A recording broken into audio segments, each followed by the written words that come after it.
안녕하세요 여러분, 문댕입니다. 좋은 소식이 있어요. 제가 8월 7일에 응시했던 한국사 능력 검정시험 제54회에서 90점으로 1급을 받았습니다. 이번 영상에서는 그래서 한국사 능력 검정시험 제가 어떻게 공부를 했는지 조금 말씀을 드리려고 해요. 그러면 한능검 공부 꿀팁 시작! 저는 공부하는데 총 한 달을 투자를 했는데요. 너무 타이트하게 계획을 잡으면 제가 좀 빨리 지칠 것 같아서 그래서 넉넉 잡아서 한 달이라는 기간을 두고 공부를 했습니다. 강의는 이투스에서 최재선 선생님의 심화 강의 40강짜리를 약 20일 동안 완강을 했고요. 강의 듣는 기간이 좀 길어서 앞에 내용을 까먹을 것 같은 거예요. 그래서 7일의 기적이라는 강의를 하나 이틀 동안 더 듣고 그렇게 복습을 한 다음에 시험 전까지 남은 기간 동안은 기출문제 풀면서 공부를 마무리했습니다. 사실 강의 들을 때는 정말 쉬엄쉬엄 했고 기출문제 푸는 그 일주일 동안 바짝 공부를 했거든요. 그래서 좀 급하신 분들은 충분히 2주 안에도 한능검 합격이 가능하지 않나 라고 생각을 합니다. 교재 저는 안 샀어요. 솔직히 말씀을 드리면 한국사 자격증을 따는데 교재를 꼭 사야 할까? 라는 생각이 들었고 그래서 교재를 사는 대신에 노트북으로 필기를 했는데요. 강의를 들으면서 한컴 원피스에다가 최태성 선생님의 그 판서를 거의 그대로 따라 옮기자라는 생각으로 필기를 했습니다. 근데 이 노트북 필기는 좀 장단점이 명확해요.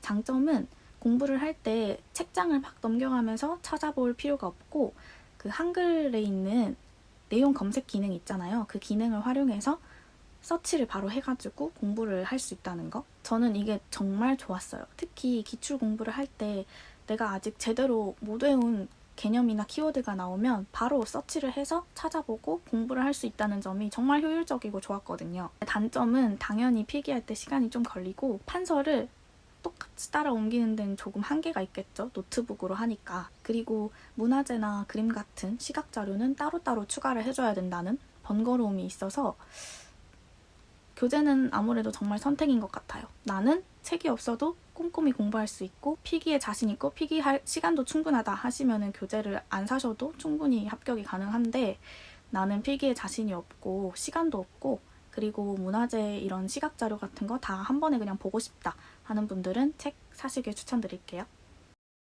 개념 공부 방법. 첫째, 흐름 파악하기. 무조건 달달 외우기보다 흐름을 파악하고 있으면 암기에 훨씬 도움이 많이 됩니다. 그리고 본격적으로 암기를 할 때는 최태선 선생님 강의가 좋은 이유가 바로 여기에 있는데요. 선생님의 판서가 내용도 정말 알차지만 이 시대와 흐름을 다 파악할 수 있게 판서가 만들어져 있어요. 그래서 저는 이 판서를 사진을 찰칵 찍어가지고 제 머릿속에 넣는다라는 생각으로 공부를 했습니다. 어떻게 암기를 했냐면 백지복습을 활용했는데 백지복습이 뭐냐면 강의를 다 듣고 필기를 다 한 다음에 내가 필기한 거를 그대로 아무것도 없는 빈 종이에다가 기억해서 적는 거예요. 위치랑 구성이랑 똑같이. 근데 처음에는 당연히 기억이 안 나죠. 그런데 2번, 3번, 4번 반복을 하다 보면 어느 정도 점점 기억이 나기 시작합니다. 이때 꿀팁은 계속 중얼중얼 말하면서 하시는 거예요. 저는 제가 최태선 선생님의 미니미가 됐다라고 생각을 하고 써내려갔는데요. 내가 쓰고 있는 이 종이가 바로 칠판이며 내 앞에는 학생들이 내 역사 강의를 듣고 있다라고 생각을 하고 백지복습을 했습니다. 이렇게 판서를 기억해서 따라 적고 그리고 말하면서 생각하니까 정말 기억에 도움이 많이 되더라고요.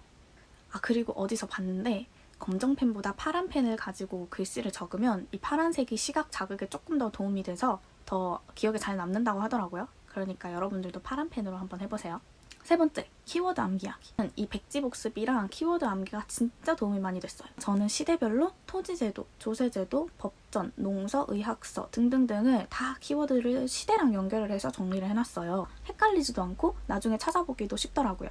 시험 하루 전에는 삼국시대, 고려시대, 조선 전기와 후기 이렇게 나눠서 내 파트의 키워드를 그냥 A4 용지 한 장에다 쫙 정리를 하면서 암기를 했어요. 그거를 나중에 시험 치기 전에 시험장 들고 가서 한번 쫙 훑고 들어가니까 도움이 또 정말 많이 되더라고요. 또 추가적으로 특히 근현대사 파트를 가면 인물들이 정말 많이 쏟아져 나오는데요. 이게 개념 공부할 때는 충분히 나오지 않아요. 근데 기출을 공부할 때 정말 끝없이 나오거든요. 그럼 이게 나올 때마다 저는 정리를 해뒀어요. 이렇게 해두니까 나중에 문제를 풀 때 이제 선지에서 내가 아는 내용이 나오니까 문제를 풀기가 좀 더 수월해지더라고요. 그리고 약간 꼼수긴 한데 3층 탑은 보통 신라고 5층 탑은 보통 백제라고 합니다. 꿀팁이죠? 개념 공부 방법은 여기까지 하고 이제 기출 어떻게 공부했는지 말씀을 드릴게요. 저는 한능검 홈페이지에서 역대 기출 문제들을 쫙 다운을 받아서 풀었는데 47회부터 53회까지 총 7회의 기출 문제를 풀었습니다. 기출 문제는 다다익선이라고 생각해요. 기출은 내가 개념을 공부하면서 머릿속에 집어넣은 것들을 얼마나 적재적소에 잘 꺼내서 쓸 수 있느냐를 책임져 주기 때문에 어떻게 보면 개념 공부보다도 더 중요한 게 기출 공부라고 할 수 있겠습니다.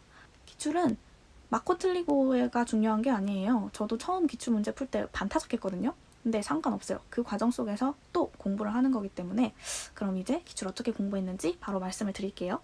한능검 기출은 해설이 중요한데 이 해설은 유튜브에 검색하시면 정말 많이 나와요. 저는 최태선 선생님 유튜브에 올라온 기출 해설 강의 들었습니다. 해설 공부를 할 때 제일 중요한 거는 내가 틀린 문제만 해설을 듣는 게 아니에요. 맞춤 문제까지도 다 들어야 하는데 그 이유는 내가 답으로 고른 이 선지뿐만 아니라 나머지 4개의 선지가 왜 답이 아닌지를 충분히 설명할 수 있을 정도가 되어야 되는 거죠. 어떻게 하냐면요. 예를 들어서 정조의 업적을 묻는 문제가 출제가 됐어요. 근데 5개의 선지 중에 수원화성이 있다. 그럼 저는 당연히 그걸 골라서 답을 맞췄겠죠? 이때 맞췄다고 좋아하고 넘어갈 게 아니고 나머지 4개의 선지까지 다 보는 거예요. 그 4개의 선지 중에 비변사를 설치하였다가 있어요. 그런데 내가 이게 누구 왕이 한 업적인지 모르겠어. 그러면 내가 필기했던 거랑 개념서 다시 찾아보고 공부를 하는 거죠. 이 하나의 선지에서도 공부할 게 정말 많아요. 첫째, 비변사가 뭔지. 둘째, 누가 설치했는지. 셋째, 비변사가 어떻게 변화해갔는지. 기출은 이렇게 풀어서 맞추는 거에 그치는 게 아니고 각각의 선지들 그리고 문제들을 통해서 또 한 번 내가 공부했던 걸 점검하고 새로운 개념을 알게 되는 그런 아주 중요한 공부라고 할 수 있습니다. 저는 기출 풀면서 몰랐던 개념이나 새로운 키워드가 나오면 바로바로 필기에 추가를 해줬고요. 기출 해설 공부를 다 끝나고 한 번 더 훑어보면서 도저히 익숙해지지 않는 선지가 있다. 그러면 따로 한글 파일에 정리를 해뒀어요. 이거를 시대별로 키워드 정리해뒀던 그 종이랑 같이 시험장에 가지고 가서 치기 전에 한번 보고 들어갔는데 또 정말 도움이 많이 되더라고요. 그런데 여러분, 이렇게 공부를 열심히 했는데 모르는 문제가 또 나올 수도 있잖아요. 그래서 문제를 찍을 때 어떻게 찍으면 정답률이 높아지는지 그거에 대해서 한번 알려드릴게요. 첫 번째, 문제에 답이 있다. 문제에서 힌트를 얻기. 저 이 방법으로 이번 시험에서도 찍어서 맞췄습니다. 자, 이번에 54회 한능검에서 44번 문제를 보시면은 의병부대 참여, 김상욱 의혹 관련자 변호, 남조선 과도 정부 사법부장, 뭔가 법과 관련된 분이잖아요. 근데 이 보기 보세요. 4번 보시면 대법원장으로 재임하면서 사법제도의 기초를 다졌다. 법. 찍는 거예요, 이렇게 4번으로. 모르겠으면 이렇게 찍는 것도 하나의 방법입니다. 두 번째, 하나의 선지는 틀린 내용이었고 그 하나는 팩트, 사실이다. 이것도 저도 어디서 들어서 알게 된 건데 한능검은 함정을 파놓지 않아요. 예를 들어서 지금 30번 보기에 2번 보시면 나성 정벌을 위해서 조총부대를 파견하였다라고 되어 있죠. 이 문장 안에서는 틀린 게 없다는 거죠. 그래서 여러분들이 문제를 풀 때 조총부대 나선 정벌을 위해서 파견한 게 맞나? 이런 류의 고민은 그냥 시간 낭비라는 거죠.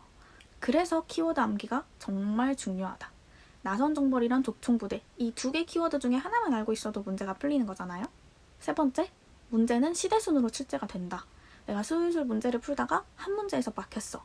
이게 어느 시대 건지 모르겠어. 그럼 앞문제랑 뒷문제 보시고 중간에 있으니까 한 요 정도 시기겠거니 라고 대충은 감을 잡고 문제를 풀 수 있다는 거죠. 꿀팁이죠? 자, 그래서 결론. 개념은 빠르게 완강을 하고 흐름을 먼저 파악한 뒤에 키워드랑 시대랑 연결을 해서 암기하기. 그리고 문화재나 고분 같은 것들, 시각자료들 꼭 봐두고 인물들도 놓치지 말고 정리해두기. 그리고 가장 중요한 기출에서는 해설 꼼꼼히 들으면서 내가 모르는 선지가 없을 정도까지 공부해두기. 이렇게만 하시면 한능검 충분히 여러분들이 원하시는 성적 거둘 수 있을 겁니다. 열심히 공부하셔서 꼭 합격하시길 바랄게요. 오늘 영상 도움이 되셨다면 구독과 좋아요 부탁드리고 오늘도 시청해주셔서 감사합니다. 안녕!